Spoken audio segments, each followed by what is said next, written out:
Hello दोस्तों, कैसे हैं आप लोग। स्वागत है आप सभी लोगों का आप सभी के अपने चैनल सपोर्टिंग आप फार्मेसी में। दोस्तों, आज का ये वीडियो आप सभी लोगों के लिए बहुत ही महत्वपूर्ण होने वाला है, क्योंकि आज के इस वीडियो में आप लोगों को बताने वाला हूं हीट स्ट्रोक के बारे में। क्योंकि गर्मी का मौसम चल रहा है, इस समय पर बहुत सारे लोगों को यही प्रॉब्लम आ रहा है कि उनको हीट स्ट्रोक हो जाता है, जिसको सन स्ट्रोक भी बोला जाता है और इसको आम भाषा में लू लगना भी कहते हैं। तो ये लोगों को लू लग जाता है, तो लू लगने का कारण क्या होता है, हीट स्ट्रोक होने का कारण क्या होता है, तो इसका कारण क्या होता है, इसके लक्षण क्या होते हैं, इसको कैसे ठीक किया जाए, इस तरह के पेशेंट को कैसे इलाज करें, कैसे ठीक करें, वो सारी की सारी बात आप लोगों को एक ही वीडियो में बताऊंगा कि कौन कौन सी दवाइयां देना है, पेशेंट को कैसे आराम कराना है। सारी बात आपको एक वीडियो में बताने वाला हूं, क्योंकि गर्मी का मौसम चल रहा है और इस तरह के पेशेंट इस समय पर बहुत ज़्यादा बढ़ते हुए चले जा रहे हैं। जैसे कि टेम्परेचर आप सभी लोगों को पता है, जैसा जैसा बढ़ रहा है उसी हिसाब से बहुत सारे इस तरह के पेशेंट देखने को मिल रहे हैं। तो सोचा आप लोगों को मैं इसके बारे में थोड़ा सा बता देता हूं डिटेल, कि अगर इस तरह के पेशेंट आते हैं तो आप लोग उनको पैरासीटामॉल, आइबुप्रोफेन, एस्पिरिन इस तरह की दवाइयां नहीं दिया जाता है। ये भी बताऊंगा कि कौन कौन सी दवाइयां लू लगने वाले पेशेंट को नहीं दिया जाता है, ये भी बताऊंगा। नहीं तो अगर आपको इसके बारे में नहीं पता रहेगा तो आप कुछ भी दवा उसको दे देंगे। तो चलिए दोस्तों, वीडियो को स्टार्ट करते हैं बिना देर के। लेकिन स्टार्ट करने से पहले एक महत्वपूर्ण सूचना यह है कि सपोर्टिंग आप फार्मेसी के इस चैनल पर यह वीडियो बनाया जाता है केवल और केवल मेडिकल छात्रों के नॉलेज के लिए। तो कोई भी दवा अपनी ना इस्तेमाल करें बिना डॉक्टर के सलाह के। शुरुआत करते हैं। लोगों को लू लग जाता है तो लू लगने का कारण क्या होता है, हीट स्ट्रोक या फिर सन स्ट्रोक जिसको बोलते हैं, इसका कारण क्या होता है। लू लगने के बहुत सारे कारण होते हैं। हाई टेम्परेचर के कारण देखा जाता है कि लोगों को लू लग जाता है। जैसे जैसे टेम्परेचर बढ़ रहा है और जो लोग धूप में ज़्यादा वर्क कर रहे हैं तो उस तरह के लोगों को बहुत ज़्यादा लू लगने का चांस होता है। या फिर हैवी वर्क अंडर सनलाइट, धूप में सनलाइट में ज़्यादा आप वर्क कर रहे हैं तो उस तरह के पेशेंट के भी देखा जाता है कि इनको लू लग जाता है। या फिर डायरेक्ट कॉन्ट्रैक्ट विथ हीट। देखिए, heat stroke and sun stroke में बस यही अंतर होता है कि जब आप डायरेक्ट हीट के पास आ जाएंगे, गर्म चीज़ों के पास आ जाएंगे तो वो हीट स्ट्रोक होता है। सनलाइट टेम्परेचर अगर बढ़ा हुआ है और आप इसके कांटेक्ट में आ जाते हैं, वहाँ पर वर्क करते हैं, तो ये होता है सन स्ट्रोक। तो दोनों में कोई अंतर नहीं होता है, दोनों सेम होते हैं। शरीर में पानी की कमी होने के कारण भी देखा जाता है कि उनको हीट स्ट्रोक हो जाता है। शरीर में पानी की कमी हो जाता है तो गर्मी के मौसम में देखा जाता है कितना ज़्यादा पसीना निकलता रहता है, सारा का सारा पानी बाहर निकल जाता है। तो इस तरह के लोगों को हमेशा ये करना चाहिए कि पानी जितना ज़्यादा हो सके उतना ज़्यादा कम से कम पानी तो पीना ही चाहिए। चलिए बात करते हैं, अगर किसी को लू लग जाता है तो उनमें कौन कौन से लक्षण देखे जाते हैं। दोस्तों, अगर किसी को लू लग जाता है तो उनको देखा जाता है कि उनका जी मचलाता है, उल्टी होता है, टेम्परेचर शरीर का बढ़ जाता है, शरीर पर लाल लाल हो जाते हैं गर्मियों के कारण, धूप के कारण शरीर में कमजोरी महसूस होने लगता है, हार्ट रेट बढ़ जाता है, ब्रीदिंग बढ़ जाता है, सर में दर्द होना, झटका आना और कभी कभी पेशेंट तो बेहोश भी हो जाते हैं। और ज़्यादा कंडीशन खराब होने पर पेशेंट कोमा में भी चले जाते हैं। और आप सभी लोगों ने न्यूज़ में भी सुना होगा कि कुछ पेशेंट को हीट स्ट्रोक ऐसे आया था कि उनकी डेथ भी हो गई।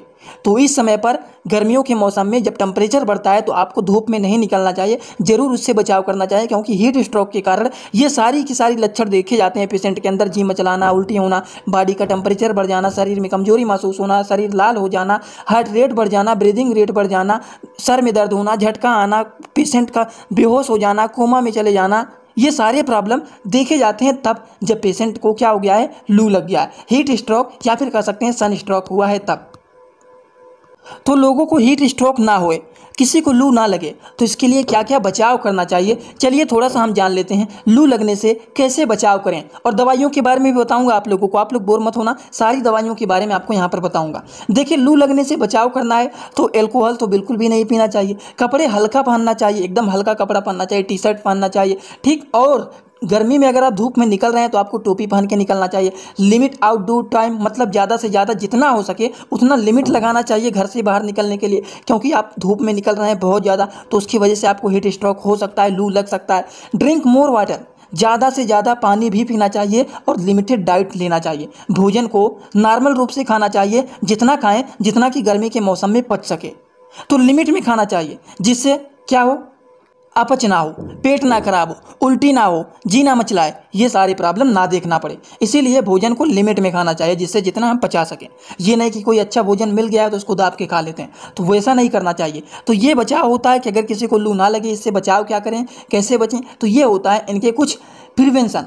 चलिए बात कर लेते हैं अब इसके इलाज के बारे में कि लू लगने का क्या इलाज होता है, कैसे पेशेंट को आराम दिलाया जाए। तो दोस्तों लू लगने के इलाज की बात करें, अगर किसी को मान लीजिए लू लग गया है तो उसको इस तरह से सीधा लेटा देते हैं और हवादार कमरे में उसको ले जाना चाहिए और पैरों को थोड़ा सा ऊंचा कर देना चाहिए, नीचे यहाँ पर कुछ लगा देना चाहिए जिससे पैर थोड़ा सा ऊंचा हो जाता है। उनको ऐसे, या फिर अगर आपके घर में ऐसे नहीं भी लगाए तो उनको ठंडे रूम में ले जाइए, फैन वहाँ पर चला देना चाहिए जिससे पेशेंट का जो टेम्परेचर बढ़ा हुआ है बस टेम्परेचर इसको नॉर्मल करना है और इसीलिए इनको हवादार कमरे में ले जाना चाहिए, पंखे को चला देना चाहिए, एसी लगा हुआ है तो एसी को चला देना चाहिए, ज़्यादा से ज़्यादा जितना हो सके उसको पानी देना चाहिए कि पानी पी सके और उसको ज़्यादा से ज़्यादा कोल्ड कंप्रेशन का मतलब क्या होता है, ठंडे पानी से उसको सेकैया करना चाहिए। ठीक शरीर के टेम्परेचर को नॉर्मल करने के लिए जितना ज़्यादा टेम्परेचर गर्मी के कारण, हीट स्ट्रोक के कारण बढ़ गया है, इसको नॉर्मल करने के लिए उसको ठंडे पानी से सेकैया भी किया जाता है। जैसे कि लोगों को जब बुखार हो जाता है तो सर पर कपड़े को थोड़ा सा भिगो करके रख करके सेकैया किया जाता था। उसी तरीके से अगर किसी को लू लग गया है तो उसको पूरे शरीर को सेकैया किया जाता है ठंडे पानी से। ये बातें समझ में आया ना आप लोगों को, एकदम अच्छे से, किसी को कोई डाउट तो नहीं ना है। तो चलिए दोस्तों हम बात करने जा रहे हैं अब कुछ और भी मेडिसिन के बारे में। मेडिसिन के ट्रीटमेंट के बारे में बात करें तो सबसे पहले पेशेंट के ब्लड प्रेशर को मापा जाता है, क्योंकि अगर मान लीजिए किसी को बहुत ज़्यादा उल्टी हो गया है, जी मचला रहा था, तो अगर मान लीजिए ज़्यादा उल्टी हो गया है तो शरीर में पानी की कमी हो सकता है, ब्लड प्रेशर डाउन भी हो सकता है पेशेंट का, तो इसके लिए ब्लड प्रेशर को मापा जाता है। पल्स रेट को भी मॉनिटर किया जाता है, डायबिटीज़ को भी वैसे ही देख लेते हैं। ठीक, तो ये सारी चीज़ों को मॉनिटर किया जाता है जिससे पता चल जाता है कि इनमें पेशेंट का क्या बढ़ा हुआ है, क्या घटा हुआ है। देखा जाए तो पेशेंट का ज़्यादातर जो ब्लड प्रेशर होता है वो डाउन हो जाता है इस केसेस में। क्यों? क्योंकि शरीर का सारा पानी बाहर निकल जाता है, गर्मियों के कारण लू लग जाता है तो उल्टी बहुत ज़्यादा होने लगता है, तो उसकी वजह से शरीर में पानी की कमी हो जाता है और शरीर में जब डिहाइड्रेशन हो जाता है, पानी की कमी हो जाता है तो उनका ब्लड प्रेशर भी डाउन हो जाता है। तो इसके लिए IV फ्लूइड लगाया जाता है। IV फ्लूइड में बहुत सारे IV फ्लूइड होते हैं, आप रिंगर लैक्टेट सॉल्यूशन को भी ले सकते हैं और इसी के साथ साथ मिला करके पेशेंट को लगाया जाता है मल्टीविटामिन इंजेक्शन को। समझ में आया ना आप लोगों को? तो मल्टीविटामिन इंजेक्शन को IV फ्लूइड में मिला करके इसको लगाया जाता है। दोस्तों इसी तरह से मैं आप सभी लोगों के लिए एक बुक बनाया हूं जिस बुक का नाम है A to Z medicine book. ये जो दोस्तों बुक है ये टोटल 600 पेज का है, जिसमें आप लोगों को टोटल 46 चैप्टर मिल जाएंगे और साथ ही साथ आप लोगों को फ्री में पूरे बुक का 46 वीडियो लेक्चर भी मिल जाएगा हर एक चैप्टर का, जिसकी आप लोगों को मिल जाएगा मात्र 499 रुपये। ये बुक आप लोगों को PDF के फॉर्मेट में व्हाट्सअप पर मिलेगा, जो कि आप कैसे लेंगे इसी वीडियो के कमेंट बॉक्स में जाएंगे, वहाँ पर एक लिंक मिल जाएगा। जब आप उस लिंक पर क्लिक करेंगे तो डायरेक्ट आप व्हाट्सअप पर पहुंचेंगे, उसी नंबर पर आपको पेमेंट करना है, वहीं पर आपको बुक और पूरे बुक का वीडियो लेक्चर भी मिल जाएगा। जो लोग लेना चाहते हैं ले सकते हैं, जो लोग प्रैक्टिस करने वाले छात्र हैं जरूर इस बुक को परचेज करें, जिसमें हजारों प्रकार की दवाइयों का नॉलेज आपको मिल जाएगा पेशेंट को, जिससे थोड़ा सा उसको आराम मिल जाए और उसका शरीर स्वस्थ रहे। इसी के साथ साथ उनको टैबलेट में दिया जाता है क्लोनाजीपैम टैबलेट। क्लोनाजीपैम टैबलेट भी काफ़ी ज़्यादा यूजफुल एंड पॉपुलर ये मेडिसिन होता है। इस केसेस में ये भी दिया जाता है जिससे पेशेंट को थोड़ा सा रिलैक्स हो सके, तो इसको तुरंत देना होता है। जब पेशेंट को लू लग गया है, उसको प्रॉब्लम हो रहा है, तो उस समय पर उसको ये एक टैबलेट तुरंत दिया जाता है। समझ गए? ये बार बार लगातार इसको नहीं चलाया जाता है कि सुबह देना है, दोपहर देना है, शाम को देना है, बस इसको तुरंत दिया जाता है, थोड़ा सा रिलैक्स हो जाता है शरीर, तो उस केसेस में बाद में दोबारा इसको नहीं चलाया जाता है। ये बातें हो गई क्लोनाजीपैम टैबलेट के बारे में, जो कि ये क्लोना मिक्स के नाम से मेडिसिन फेमस होता है। इसी तरह से कुछ और भी दवाइयाँ होती हैं, जैसे कि यहाँ पर हम थोड़ा सा एक बात और आप लोगों को बताना चाहता हूँ दोस्तों, कि अगर किसी को हीट स्ट्रोक हुआ है या फिर मान लीजिए किसी को लू लग गया है, जिसको हम भाषा में लू लगना बोलते हैं, तो उनको क्या दवाइयाँ नहीं देना होता है वो जानना आपको बहुत ही ज़रूरी होता है। कि पेशेंट को बस यही कराना होता है, क्योंकि गर्मी के कारण, गर्म चीज़ों के कारण, अगर मान लीजिए कहीं पर मान लीजिए आप लोग देखते हैं कि ये गर्मी के मौसम में हीट स्ट्रोक हो रहा है, ठीक है, लेकिन कभी कभी कहीं पर अगर आग लग जाता है और व्यक्ति उसके पास जा करके उसको अगर आग बुझाने में लगा हुआ है, अगर उसका ही सामान जल रहा है, तो लोग ऐसा नहीं होता है कि जैसे कि जल जाएंगे, लेकिन अपने सामान को बचाने के लिए वहाँ पर एकदम आगे के पास जा करके आग के पास उसको बुझाते रहते हैं।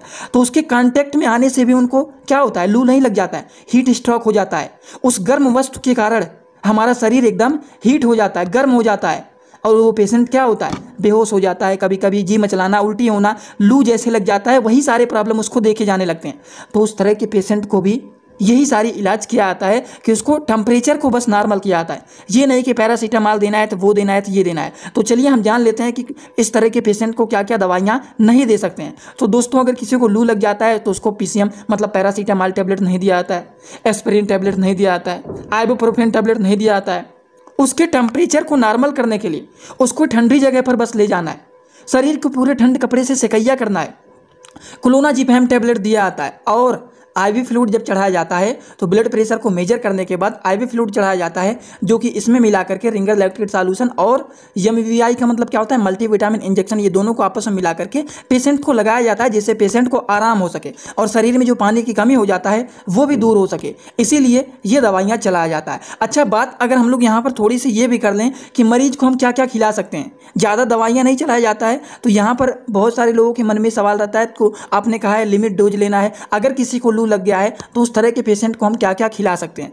अगर मिल सकता है तो उसको तरबूज आप खिला सकते हैं, कच्चे आम के जूस को बना करके उसको दे सकते हैं, नारियल के पानी को आप उसको पिला सकते हैं, नींबू के पानी को भी दे सकते हैं, नींबू पानी मिला करके उसको दे सकते हैं। अंगूर मिलता है तो अंगूर भी आप लेकर के उसको खिला सकते हैं। समझ में आया ना आप लोगों को एकदम अच्छे से। तो दोस्तों, अगर किसी को लू लग जाता है या फिर जिसको बोलते हैं हीट स्ट्रोक या फिर सन स्ट्रोक कह सकते हैं, तो ये हो जाता है। तो ये हीट स्ट्रोक क्या होता है? गर्मियों में धूप में जो लोग ज़्यादा वर्क करते हैं तो गर्मियों के मौसम में टेम्परेचर इतना ज़्यादा बढ़ा हुआ रहता है और उसके कांटेक्ट में जो लोग आ जाते हैं तो उन लोगों को जो टेम्परेचर होता है वो बहुत ज़्यादा बढ़ जाता है, जिसकी वजह से उनको लू लग जाता है। तो ये होता है हीट स्ट्रोक। हीट स्ट्रोक होने का क्या क्या कारण होता है ये भी आप लोगों को पूरा डिटेल बता दिया हूँ। अगर किसी को हीट स्ट्रोक मतलब लू लग जाता है तो उनमें कौन कौन से लक्षण देखे जाते हैं ये भी आपको बता दिया हूँ, और इसका इलाज क्या होता है ये भी आपको मैंने बता दिया हूँ एकदम अच्छे से। अब आपको एक काम करना है दोस्तों, अगर आप लोगों को ये सारी बात एकदम अच्छे से समझ में आया हो तो सभी लोग कमेंट बॉक्स में आइए और अपना फीडबैक जरूर दीजिए कि आज का वीडियो आप लोगों को कैसा लगे।